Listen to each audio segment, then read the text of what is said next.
6-7 મહાત્માઓ ભેગા થઈ ગયા હતા. કોઈ ભાઈ આવ્યા, બેઠા, ઓળખાણ આપી, 12-13 વર્ષ જૂની ઓળખાણ હતી. અને પછી ખ્યાલ આવ્યો કે અચ્છા વ્યક્તિ કોણ છે, અને આખો પરિચય કરાવ્યો. આખો ભીની થઈ જાય. પણ એક ઉતાવળમાં ડિસિઝન જો લેવાઈ ગયું હોત તો વ્યક્તિ ક્યાં હોત એ ખબર પડે. સમય હતો, એ સમય હતો એ છોકરા માટે કે સાહેબ એ સમયમાં ઘરના સંયોગ એવા હતા કે કોઈ જાતની અનુકૂળતા નહોતી. ફીના પૈસા ભરીને ભણી શકું એવી સ્થિતિ નહોતી.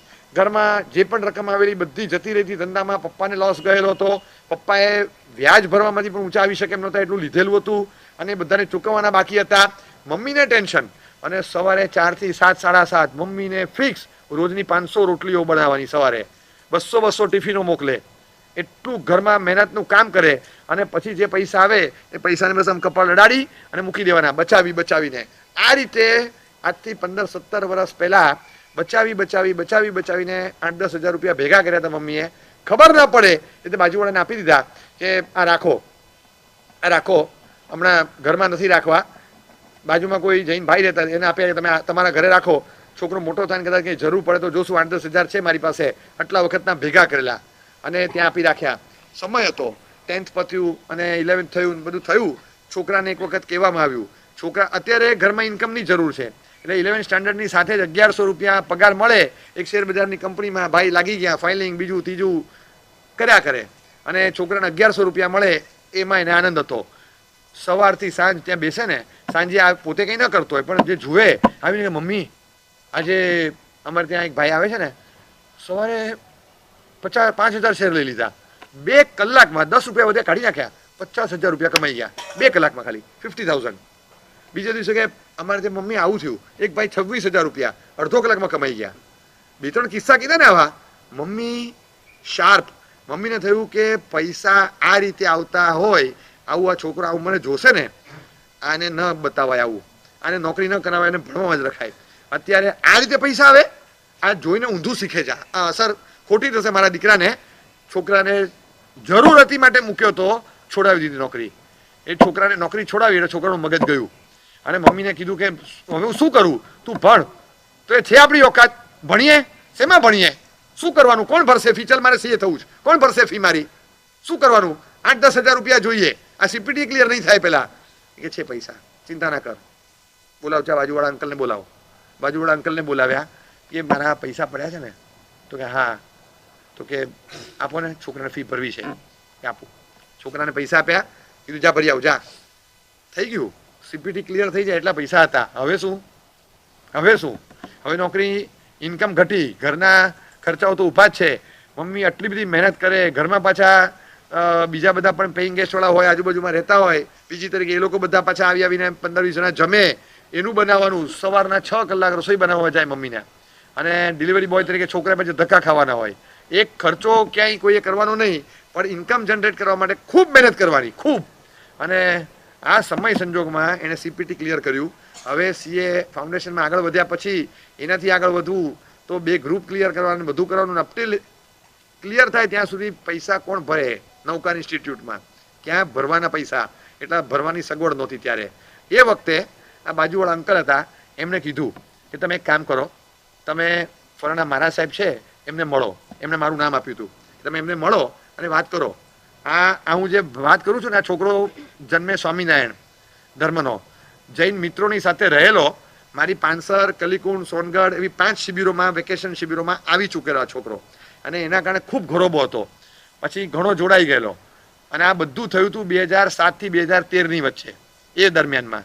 અને એ દરમિયાનની કથા 2007, 8, 9, 10, અને એ વખતે પરિચય. પછી મેં જોયો નથી, આ સીધો પરમ દિવસે જોયો, લગભગ આટલા વર્ષે. આમ સ્તબ્ધ થઈ ગયું. અને પછી કીધું કે સાહેબ આવી પરિસ્થિતિ હતી, અને અમે તમને મળવા આવ્યા, તમે પાંસર હતા, તમે આખી વાત સાંભળી. અને પછી કીધું કે આ દિવસો અમદાવાદ પહોંચીશ, 3 દિવસ પછીનો ટાઈમ આપણે પંકજ સોસાયટી હોઈશ, પંકજ સોસાયટીમાં મળજો. અને ત્યાં મળવા આવવાનું હતું. હવે મીનવેલમાં થયું તો એવું કે ઓલા 10,000 રૂપિયા આવ્યા, ઓલા ભરવાના હતા જ્યારે, એ વખતે 10,000 ખિસ્સામાં હતા અને ભરવાના હતા. એ જ વખતે મકાન માલિક નીચે આવ્યો. 11 મહિના 12 મહિના થયા, ભાડું ભરતા નથી, નીકળો બહાર. તમે બાવડા પકડીને સાહેબ 3 જણને બહાર કાઢી મૂક્યા સીધા, અને તાળું મારી દો કે નથી, ઘર ખાલી કરો તમે.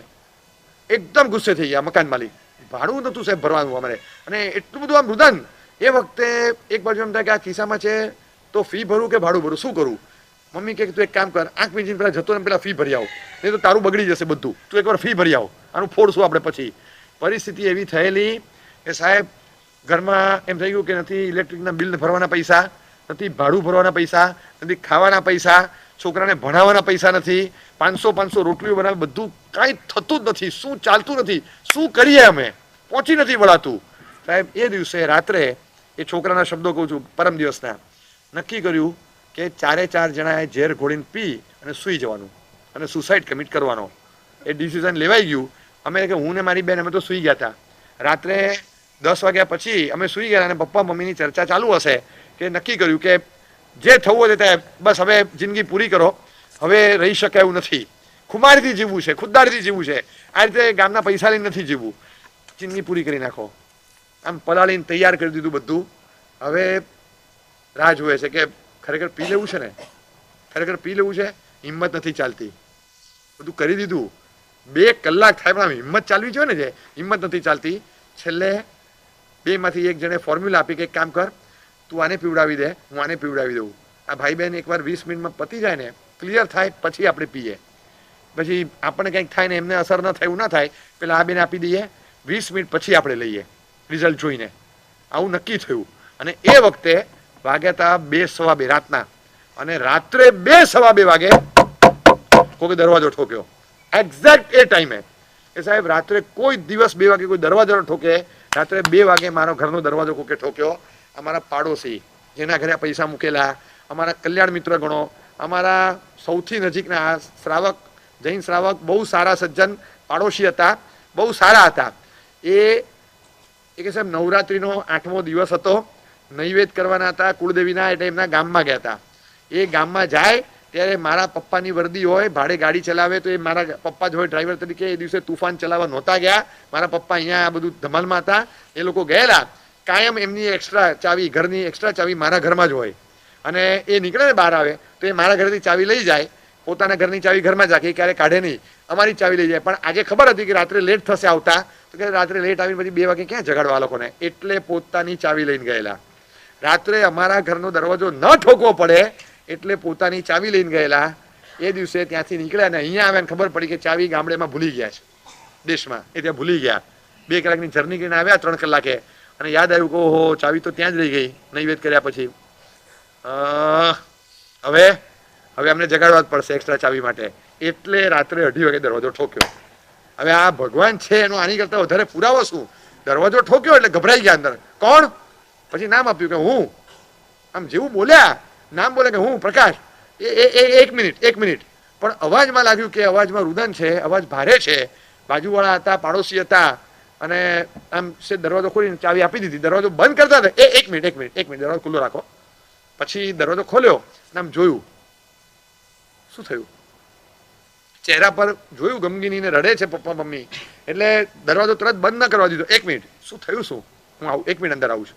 અંદર ગયા સીધા, અને ચાવી હાથમાં પકડી રાખે, અંદર આવ્યા, બેઠા. આ બધું શું છે? શું છે આ? જો ધીરજ રાખો, આ બધું કાઢી નાખો, ફેંકી દો, કશું કરવું નથી આપણે. ત્યાં આગળ એમને અટકાવ્યા, બચાવ્યા. 10 મિનિટ તમે રાહ જોઈ. પ્રકરણ પૂરું કરી નાખવાની તૈયારીમાં હતા, અને ખાલી શું કરવું, કરવું કે ન કરવું, કરવું કે ન કરવું, આ સંઘર્ષમાં તમે 2-3 કલાકની રાહ જોઈ.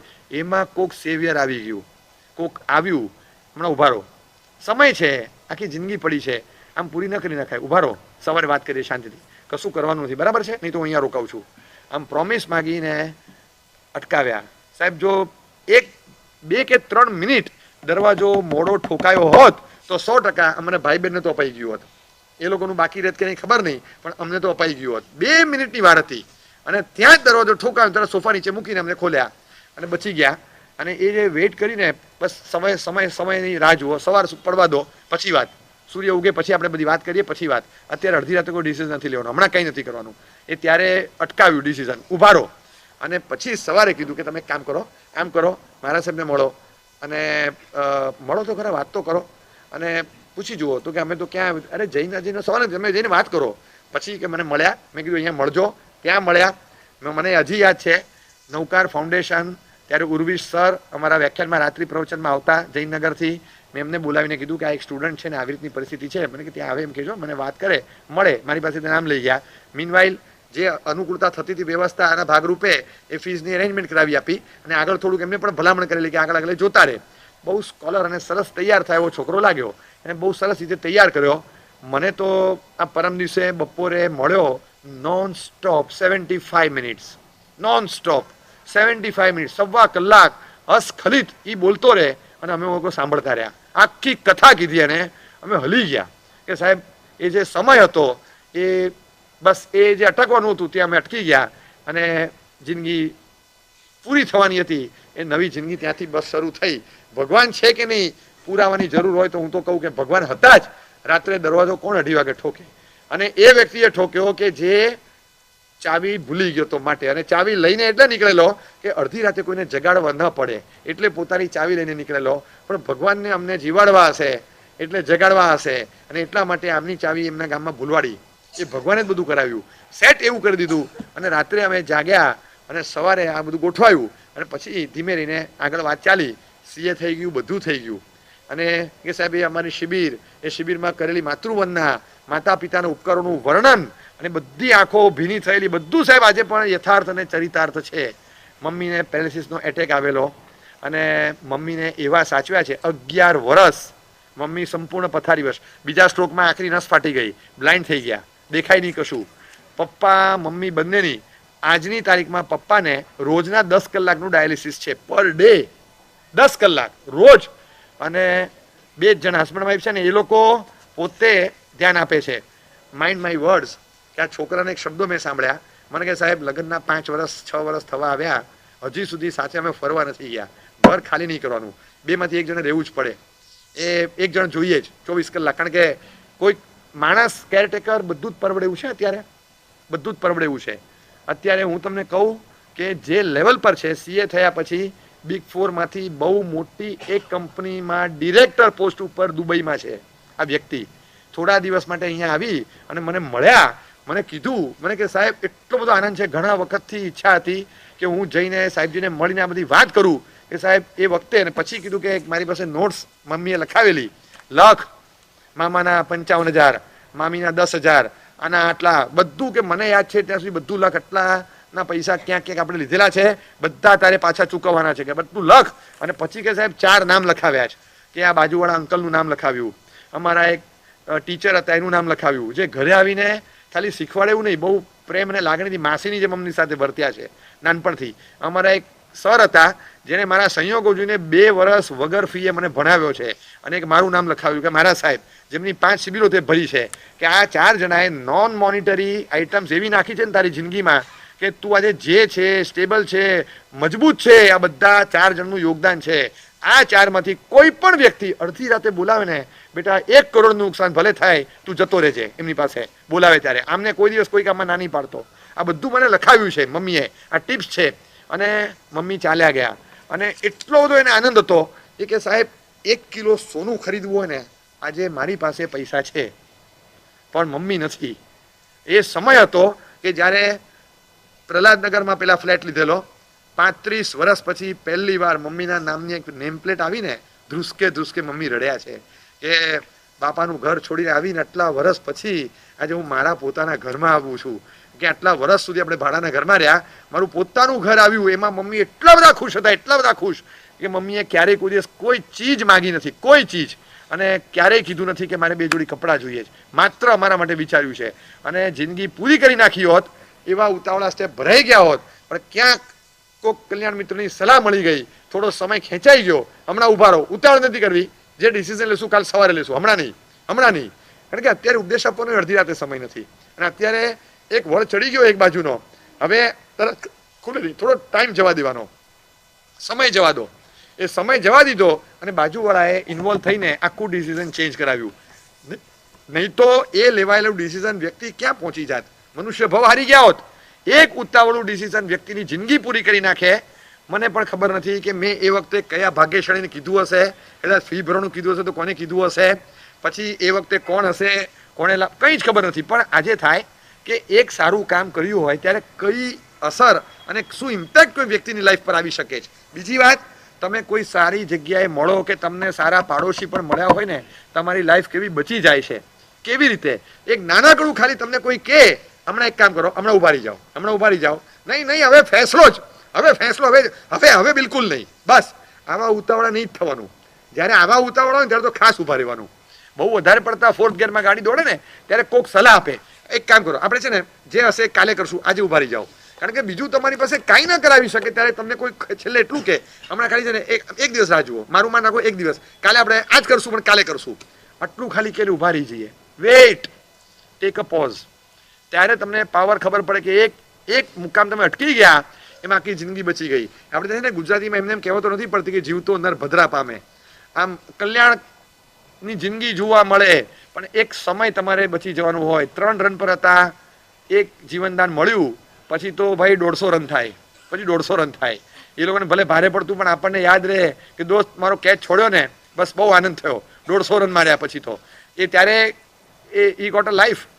એમ જિંદગી બચી ગઈ. એવી રીતે ક્યાંક કોક એવી તક હતી, નબળી પળ હતી ને પસાર થઈ જવા દીધી, બચી ગયા. એ વખતે વેઇટ કર્યું, ઉભા રહી ગયા.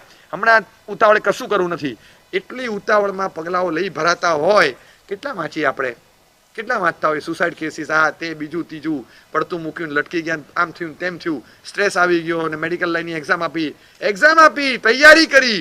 મેં એવા છોકરાઓ જોયા છે, હું ઓળખું છું કે એક્ઝામનો સ્ટ્રેસ એટલો હોય. પીસીબીમાં એમને 95, 96 લાવવાના હતા એ વખતે, અને લાગતું નહોતું કે આવે, અને એ નહીં તો એ લાઈનમાં જઈ ન શકે એ ફિલ્ડમાં, મેડિકલમાં આગળ. એટલે ગમે તે રીતે 96, 97 લાવવાતા. એક્ઝામ આપ્યા પછી લાગ્યું કે નહીં આવે, 1-2 માર્ક પણ ઓછા આવશે, અને છેલ્લે અલ્ટિમેટલી છોકરાએ સુસાઇડ કર્યો. સુસાઇડ કર્યા પછી અઠવાડિયા પછી રિઝલ્ટ આવ્યું 97. શું કરવાનું બોલો? શું કરો? છોકરો નહોતો. એ રિઝલ્ટ આવે ત્યાં સુધી પણ ઊભા રહેવાની ધીરજ નથી રહેતી. એવી રીતે છોકરાઓ પોતાના કરિયરનો અંત લાવે છે. અને આ એકની સંખ્યામાં નથી, બહુ મોટી સંખ્યામાં છે. આપણે કદાચ આમાં નથી, એ નસીબદાર છીએ. આજુબાજુના સ્ટ્રોંગ પરિબળો કામ કરે છે. અને હું એમ કહું છું કે ક્યાંક આપણે ઘડાયા છીએ થોડા, કે નબળા નથી પડતા મનથી. બાકી જે નબળા પડી જતા હોય એ લોકો ભણતા હોય કોટામાં, ક્યાં રહેતા હોય, પરિવારથી દૂર હોય, કોઈ બુસ્ટઅપ આપનાર હોય નહીં, અને ઢીલા પડે તો કોલેપ્સ થતા જ જાય. ઘરે ફોન પર વાત થતી હોય, મળવાનું તો થાય નહીં, અને ફોન પર વાત થાય ત્યારે આ વાત છુપાવે કે મેન્ટલી હું કેટલો વીક થઈ ગયો છું. એને કોઈ એનર્જી આપનાર ન હોય. અને આવા સેંકડો છોકરાઓ આ રીતે હેરાન થતા હોય છે. અહીંયા ભણતો હોય, વિદ્યાલયમાં ભણતો હોય, ક્યાં હોય, એટલી તકલીફોમાં હોય, અને ત્યારે આવા ખોટા ડિસિઝનો લેવાઈ જતા હોય. એટલે આવા ખોટા ડિસિઝન લેતા પહેલા એક વાર ઉભા રહેવું પડે કે ઉભા રહો, ઉતાવળ શું કામ કરો છો? વેઇટ. આવી ઉતાવળ કરવાની ક્યાં જરૂર છે? જિંદગી કંઈ પૂરી કરી નાખવા માટે થોડી હતી. આપણે છે ને ભલે જિંદગી પૂરી નથી કરતા, વિચાર એને આવ્યો હોય, પણ આ બધા નબળા વિચાર એને આવે છે કે જેની પાસે વેઇટ નામની ફોર્મ્યુલા નથી. ઊભા જ રહી જાઓ. કોઈ પણ જલ્દબાજીમાં આવું ડિસિઝન ન લેવું, ક્યારેય નહીં લેવું. મને યાદ છે, મારી પાંસરની શિબિર હતી. ચાલુ શિબિરમાં એકવાર આમંત્રણ આવેલું, કુમારપાળભાઈ વિશા આવ્યા પછી મને એમની આગમભાઈની પહેલી શિબિર, એ મને લાગે શિબિરાર્થી તરીકે હતા. પહેલી વાર એ શિબિરમાં આવેલા, કોલેજ કાળ હતો એમનો, એન્જિનિયરિંગનું ભણતા હતા, અને એ એક્ઝામ પીરિયડ પતાવીને સીધા શિબિરમાં આવેલા. કુમારપાળભાઈને અમે ખાસ કીધેલું કે અડધો કલાક તમારે સ્પીચ આપવાની છે. એમણે ના જ પાડી કે નહીં, હું નહીં આપું. બહુ આગ્રહ કર્યો કે તમે આવ્યા છો, છોકરાઓને ગમશે. એ એક વાક્ય મને યાદ છે, ઊભા થઈને એક વાક્ય બોલીને તરત બેસી ગયા. દુનિયામાં ઘણી જાતના શોષણો ચાલતા હોય છે, એમાં એક છે સમયનું શોષણ. સરસ મહાત્માઓ તમને સમજાવે એવા હોય ત્યાં વચ્ચે ઊભા થઈ અને હું અડધો કલાક ખાઈ લઉં તમારો, એ સમયનું શોષણ કહેવાય. અને હું શોષણ કરતો નથી, આવું કરવામાં માનતો નથી. એટલે હું સમય નહીં લઉં. પૂરો સમય સાહેબનો જ તમને મળવો જોઈએ, અને હું એ સાંભળવા જ આવ્યો છું આજે. આટલું બોલીને બેસી ગયા. પછી છેલ્લે બહુ કીધું, અને ટોપિક જે ચાલતો હતો ને એ ટોપિકને અનુરૂપ ખબર નહીં એમને શું થયું, પાછી ચાલુ વ્યાખ્યાને ઈશારો કર્યો કે મારે 2 મિનિટ બોલવું છે. મેં અડધો કલાક આપેલો, ના પાડી દી. છેલ્લે કીધું કે 2 મિનિટ, ખાલી 2 મિનિટ 3 મિનિટ મને આપજો. તો કે હા. અને છેલ્લું બહુ ભાવુક થઈ ગયા હતા, ઊભા થયા. એ થોડીક અસર પણ થઈ હતી કે આટલું સરસ લાગણીથી સાહેબ સમજાવે છે, આટલું બધું ઇન્વોલ્વ થઈને સાહેબ અંદર એમના પોતાનાથી સમજાવે. બહુ જ ખુશ થયા. એ બોલ્યા કે નસીબદાર છો છોકરાઓ, તમે નસીબદાર છો, આવા ગુરુ ભગવંતો તમને મળ્યા છે. કેવું અંદરથી કેવું સમજાવે છે એ કે આજે ગુરુ ભગવંતની હાજરીમાં તો મારે કોઈ દિવસ બોલવાનું ન હોય, નિયમ તો મારે આપવાનો જ ન હોય. નિયમ પણ હોય તો સાહેબ આપે. પણ આજે મને એમ વિચાર આવે છે કે કુમારપાળ પોતે પોતાના મોઢે તમને બધાને ફરજિયાત એક બાધા આપવામાં માંગે છે. બધા હાથ જોડો, હાથ જોડો, તમે બધા હાથ જોડો, બધા હાથ જોડો. અને કરીને બધાને હાથ જોડાવ્યા. પહેલા હાથ જોડી લો, પછી હું તમને કહું. આજે ફરજિયાત લેવાનો છે નિયમ. અને એટલા બધા પેલામાં હતા, મેં આવું સ્વરૂપ એમનું જોયું નથી સામાન્યથી. અને બધાને એક નિયમ આપ્યો. બધાએ તરત હાથ જોડ્યા, કારણ કે એમના પ્રત્યેના રિગાર્ડ એવા. કોઈએ પૂછ્યું નથી કે શેનો નિયમ. હા, અને કે હાથ જોડો. જો કે આવા ગુરુ ભગવાન મળ્યા છે. કોઈ પણ આત્યંતિક પગલું ભરતા પહેલા એકવાર એમને મળવાનું, સલાહ લેવાની, એ પેલા ભરવાનું નહીં.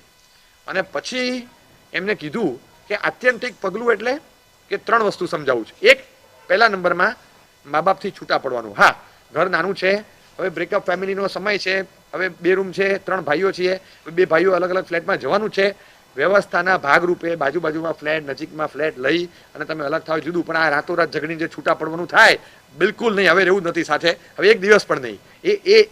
એવી રીતે જે છૂટા પડવાનું થાય રાતોરાત, અચાનક, ડ્યુ ટુ સમ ડિસ્પ્યુટ, એવું જે થાય ને, એવું જ્યારે પણ ફેમિલીથી છૂટા પડવાનું થાય, વડીલથી, મા બાપથી, એકવાર આજે નહીં 10-20 વર્ષે પણ મળજો. જિંદગી તમારી શરૂ થવાની છે, 10-20 વર્ષે આવશે, એકવાર મળજો અને એમની સલાહ લેજો.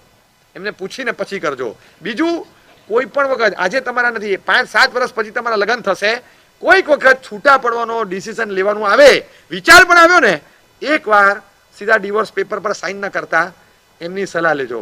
ક્યાંય બીજે જાઓ કે ન જાઓ, એમની પાસે જજો બંને અને પૂછજો કે સાહેબ આવું આવું થયેલું, હવે અમારે છૂટા પડવું છે, હવે અમારી પાસે સમય નથી સાહેબ, અમે આમ કરવા માંગીએ છીએ. એકવાર એમને કન્સલ્ટ કરજો. અને ત્રીજું, કે શરીરને આત્માને છૂટા પાડી દેવા હોય, જિંદગી પૂરી કરી નાખવાનો વિચાર આવી જાય કે હવે જિંદગી જ ખતમ કરી નાખવી છે, ઉપર અગાસીમાં ચડવાનું, પંખા પર લટકવાનું, કંઈક ખાઈ જવાનું, ગળી જવાનું, કંઈ પણ એવો વિચાર આવે, અને આવો જ્યારે વિચાર આવે ત્યારે એક વખત એમને મળજો.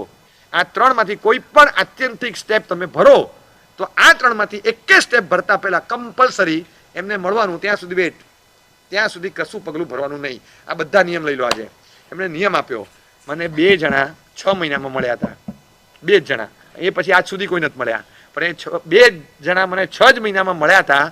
જે છોકરો રેલવે ટ્રેક પર પહોંચી ગયેલો, ત્યાં પહોંચ્યા પછી એને યાદ આવ્યું કે મેં કુમારપળભાઈના હાથે નિયમ લીધેલો, અને હું મરી જાઉં તો પણ કુમારપળભાઈના હાથે લીધેલો નિયમ તો નહીં જ તોડું, કારણ કે બહુ માન હતું એ વ્યક્તિ પ્રત્યે. ત્યાંથી એણે તરત એના ભાઈને ફોન કર્યો કે મારો મોબાઈલ ડ્રોરમાં પડ્યો છે, તું ચાલુ કર, અને એક નોટ લખેલી છે, નોટ પહેલાં તું ડિલીટ મારી દે, પપ્પા મમ્મી સાથે કોઈ ચર્ચા ન કરતો. પણ એને વાંચીને ભાઈને ખબર પડી ગઈ, નાના ભાઈને, કે આ તો મોટો લોચો કંઈ થાય. તું ક્યાં છે અત્યારે, તું ક્યાં છે?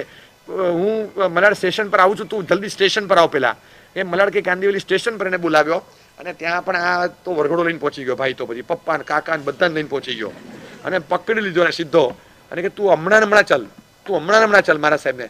તેને નિયમ આપ્યો છે ને કે મારા સાહેબને મળ્યા પહેલા કંઈ નહીં પડે, તું હમણાં ચાલ મારા સાહેબ પાસે. હું હતો ગોવાલા ટેન્ક, અને બધા બપોરના ટાઈમે ગોવાલા ટેન્ક લઈને આવ્યા, સાંજ સુધી મારી સાથે બેઠા, અને કશું જ હતું નહીં. એ ઉતાવળમાં ખાલી માત્ર ભણતા ભણીને હજી બહાર નીકળ્યા પછી, આ હું તમને 15 વર્ષ કે એટલા વર્ષ પહેલાની સ્ટોરી કહું છું, જ્યારે એ વખતેની 50,000 પ્લસની સેલેરી હતી. બહુ સારું હતું એનું ઇનિશિયલ સ્ટેજમાં, પણ એમ ફાસ્ટ જલ્દી ફટાફટ પૈસા જોતા હતા. એમાં ઉતાવળમાં ડબ્બા ટ્રેડિંગમાં અને એવા બધામાં પૈસા એવા ગુમાવી નાખ્યા. મુદ્દો હતો ખાલી 8-10 લાખનો. એમ ઘણો મોટો ફિગર ગણાય એ વખતે, પણ એવો મોટો ફિગર નહોતો. 8-10-12 લાખનો મુદ્દો હતો, અને એને સુલટાવવા માટે મોટી ગેમ રમી અને સીધું ડબલ થઈ ગયું. એ આખું ઊંધું પડ્યું, એટલે જે થઈ ગયું 15-20 લાખનું, એ જે મોટું થયું એ દિવસે ખૂબ લાગી આવ્યું, અને જિંદગી પૂરી કરી નાખવા ગયો. અને આ ઘટના જ્યારે બની રહી છે ત્યારે એને લગભગ એન્ગેજમેન્ટ ફાઇનલ થયેલા એક છોકરી સાથેના. શું જિંદગી રહેત કોકની, મા બાપનું શું થયું હોત, એ બચી ગયો, અને પછી કશું જિંદગીમાં કરવાનો વખત આવ્યો નહીં. એક સમય હોય છે કે જે સમય પાસ કરી દેવાનો હોય. 2 કિસ્સાઓ મારી નજરમાં છે કે જે કુમારપળભાઈએ આપેલા એ નિયમના પ્રભાવે કોઈક 2 જણા પૂછવા આવેલા, બંને જણા અટકી ગયા. એકને જિંદગી પૂરી કરી નાખવાની હતી, એકને એકબીજાથી છૂટા થવાનું હતું. બંને જણા એ વખતે અટકી ગયા અને આજની તારીખમાં અટકેલા છે. આ બંને 15 વર્ષ જૂના કિસ્સા છે. ત્યારથી મગજમાં એમ છે કે આ જીવનનો એક મુદ્દો છે. આ કોઈ માત્ર પીવાશનો ટોપિક નથી, આ very hot topic in our life, કે જિંદગીમાં એવા આડેધડ ડિસિઝન આપણે લઈ લઈએ વિચાર્યા વગર. આટલા મહત્વના ડિસિઝન વિચાર વગર લેવાના. મનુષ્ય ભાવ કેટલી મોટી જવાબદારી લઈને આપણે અહીંયા આવ્યા છીએ, આખી ભવ પરંપરાનો અંત આવે, મોક્ષની પ્રાપ્તિ થાય, આધ્યાત્મિક ઉત્ક્રાંતિ સર્જી શકાય, એક આખું વર્ચ્યુઅસ પાથનું રેવોલ્યુશન આવી શકે જીવનમાં, એટલા ઊંચા પાયે આત્માની વિશુદ્ધિ, આ બધું કરી શકીએ એવા સ્પિરિચ્યુઅલ ગોલ સાથે આપણે અહીંયા આવ્યા છીએ. આપણે આપણા સોશિયલ ટાર્ગેટ્સને મેચ ન કરી શકીએ એટલે આવડા મોટા ભવની પથારી ફેરી નાખવાની. જિંદગીમાં બીજી વાર આ ભવ મળવાનો જ મને. એક આ છે ને વેલ્યુએશન ખાલી હ્યુમન બર્થનું કરજો કે માણસને કઈ જગ્યા મળી, કઈ જગ્યા, કયા સ્પોટ પર આપણે આવ્યા. કોઈ ઉતાવળું ડિસિઝન ક્યારેય નહીં લેવાનું. અને જિંદગીમાં આવશે ચડ ઉતર તો બહુ આવશે. હજી તો પડકારની દુનિયામાં જઈએ છીએ આપણે, અને પડકારની દુનિયામાં બે માર પડકાર આવશે. જે આવું એ આવે. મેન્ટલી સ્ટ્રોંગ રહે. કોઈ પણ વ્યક્તિ છે ને એ ક્યારેય મેન્ટલી ઢીલું ના પડી શકે, ક્યારેય ના પડે. અને હું તો ગેરંટી સાથે કહું કે જે વ્યક્તિએ ઓછામાં ઓછી 10 પીવાયસ જો ભરી હોય ને એને જિંદગીમાં નબળા વિચાર ક્યારેય ના આવે, કોઈ સંજોગોમાં ના આવે. આવે છે ને?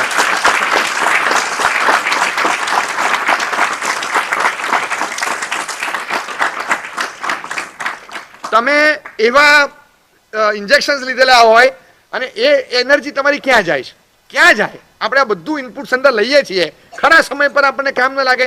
ક્લાસીસમાં ગયા, ભણ્યા, પેપર લખતી વખતે જો ભણેલું કામ ના આવે ને યાદ ના આવે તો ભણ્યા શું કામનું? આ તો તમે ક્લાસીસ એટેન્ડ કરો છો, પેપર તો સેન્ટર પર લખવાનો હોય. જો એક વસ્તુ સમજી રાખો કે લાઈફની એક્ઝામ અને એકેડેમિક કરિયરની એક્ઝામમાં ફરક એ છે, તમે ક્લાસીસમાં ભણો છો અને સેન્ટરમાં એક્ઝામ આપો છો.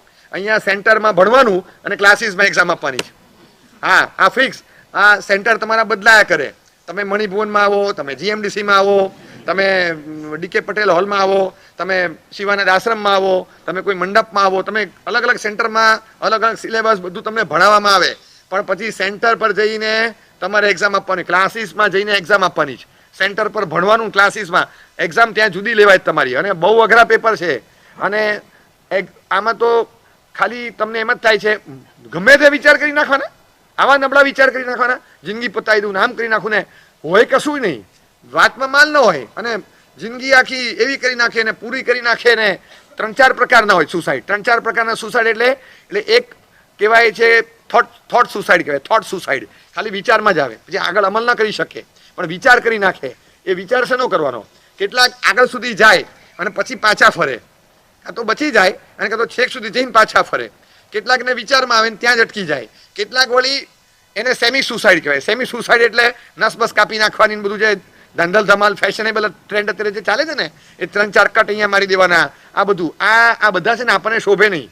બીજા જે કરતા હશે કરશે. આ બધું સ્ક્રીન ઉપર જોઈ જોઈને શીખવા નહીં, કોઈ દિવસ નહીં શીખવાનું કે બસ પેલા છોકરી ના પાડી હતી કે આ છોકરા સાથે લગ્ન નહીં કરવા દઉં, પછી છોકરીએ છેલ્લે આમ કર્યું. સ્ક્રીન ઉપર બધું બરાબર એ થાય, એ રિયલ લાઈફમાં આ બધું આપણે લાવવાનું નહીં. આપણે આ કાંઈ લાગતું વળગતું નથી. જિંદગી પૂરી કરી નાખવા માટે નથી, પૂરેપૂરી હકથી અને સારા કોઝ માટે જીવવા માટે જિંદગી છે. એ ખતમ કરવા માટે નથી. અને વન ટાઈમ ટ્રાન્ઝેક્શન કરીને જિંદગી પતાવી નથી દેવાની, ચોપડા પૂરા બંધ નથી કરવાના. પણ ગમે ત્યારે નબળો વિચાર આવે ને એ વિચારવાનું કે હું શું ચેપ્ટર કયું ક્લોઝ કરું છું, મારા મનુષ્ય ભવનું ચેપ્ટર એને પૂરું કરી નાખવાનું. આ તો જિંદગીમાં કોઈ દિવસ ચાલ્યા જ કરે. એ એવી સરસ મજાની મને મનુષ્યની જિંદગી મળી છે. અરે કોઈ કેમ બોલે ને મોસ્ટ પ્રોબેબલી છે ને ધોની આજે છેલ્લી મેચ રમશે, લગભગ તો હવે રિટાયર થશે. હા સાચે યાર, હવે ધોનીને જોવા નહીં મળે, એટલું ઇમોશનલ થઈ જાય. એટલે ધોની રમે કે ન રમે તારે 60 વર્ષ રમવાનું જ હજી, તું ઢીલો ના પડ. ઓલાનું તો ઉંમર થઈને રિટાયર થશે, પરફોર્મન્સ થઈ ગયું, પતી ગયું એનું, પણ તારું તો હજી પરફોર્મન્સ શરૂ નથી થયું. તું અકાળે રિટાયર ના થતો, તું અકાળે તારી જર્સી ફેંકી ના દેતો, તું તારી ફ્રેન્ચાઇઝી તને મનુષ્ય ભવમાં રમવાડામાં માગે છે, તું ટકજે. માણસ કેમ હિંમત હારી જાય? એટલે નબળા વિચારો એટલા બધા આવતા હોય, શેર ન કરે. વિચાર જ નથી લાવવાનો, આ વિચાર જ નથી લાવવાનો. આ વિચાર આવે એ જ આપણી નબળાઈ છે. એટલે ગમે ત્યારે આવા થોટ આવતા હોય ને એ એગ્રેસિવ થોટ છે. થોટની ચિંતા નહીં કરવાની, થોટને વજન નહીં આપવાનું, વિચારથી ગભરાવવું નહીં, વિચાર ઉપર બહુ વિચાર નહીં કરવો.